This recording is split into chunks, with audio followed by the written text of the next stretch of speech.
परम पिता परमात्मा पूर्ण ब्रह्म सर्व सृष्टि रचनहार कबीर परमेश्वर जी की असीम कृपा से आप सभी पुण्यात्माएं सत्संग श्रवण कर रहे हैं।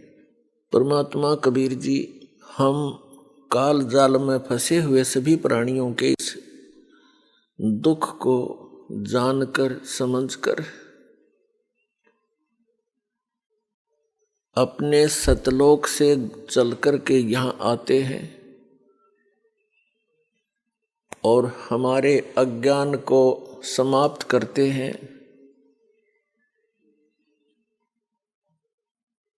हमें ये बताने की चेष्टा करते हैं कि तुम सभी प्राणी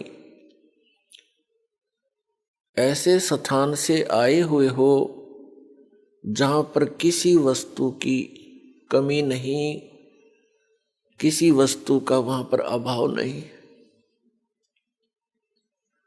वहाँ कोई दुख नहीं, वहाँ पर व्यर्थ अवस्था नहीं। सृष्टि ऐसी ही है, शरीर आपके ज्यों के त्यों हैं। वहाँ जो आपको शरीर प्राप्त था वो सभी रोग रहित, व्यर्थ अवस्था उसमें नहीं होती, वहाँ मृत्यु नहीं होती। उस स्थान को आप अपनी गलती के कारण छोड़ आए।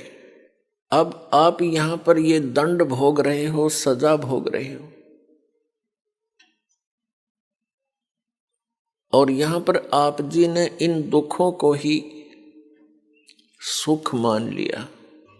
यदि किसी को अधिक दुख है और उससे कुछ कम दुख को हमने सुख समझ लिया, और यहाँ पर सुख नाम की वस्तु नहीं है, आपने सुख देखा ही नहीं है, इसलिए इन्हीं अटकलबाजियों में आप सुख मान रहे हो। कैसे? जो निर्धन है वो सोचता है धनवान सुखी, ये कार और कोठियों में निवास करता है, सफर करता है। अब धनवान को स्वप्न में भी सुख नहीं होता। धनवान समझता है, धनी व्यक्ति सोचता है कि राजा लोग सुखी होंगे, ये राजा लोग सुखी हैं। राजा सुखी हो ही नहीं सकता। विचार की बात है, जैसे एक परिवार का मुखिया अपने 4-5 सदस्यों की व्यवस्था में कितनी टेंशन लिए फिरता है। किसी को बीमारी है, किसी का विवाह नहीं हुआ, किसी का विवाह हो गया तो बालक नहीं, और 100 समस्याएं उसकी जान को बनी रहती हैं।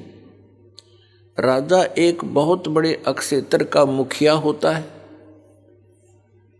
इससे खूब आसानी से अंदाजा लगाया जा सकता है वो कितना सुखी हो सकता है। स्वप्न में भी सुख नहीं उस व्यक्ति को जो राजा बना हुआ है।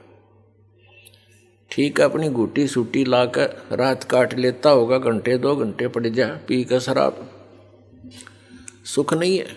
हाँ, उस व्यक्ति को जो परमात्मा से जुड़ा हुआ है, कबीर परमेश्वर की भक्ति करता है, वो चाहे निर्धन है, चाहे धनवान है, चाहे राजा भी क्यों ना बना हो, वो भगवान से डरने वाला, परमात्मा उसका साथी होता है। उसके ऊपर आने वाली आपदाओं को तुरंत निवारण करता है, क्योंकि कबीर परमात्मा वो सुख सागर हैं जो अपने बच्चों का दुख देख नहीं सकते।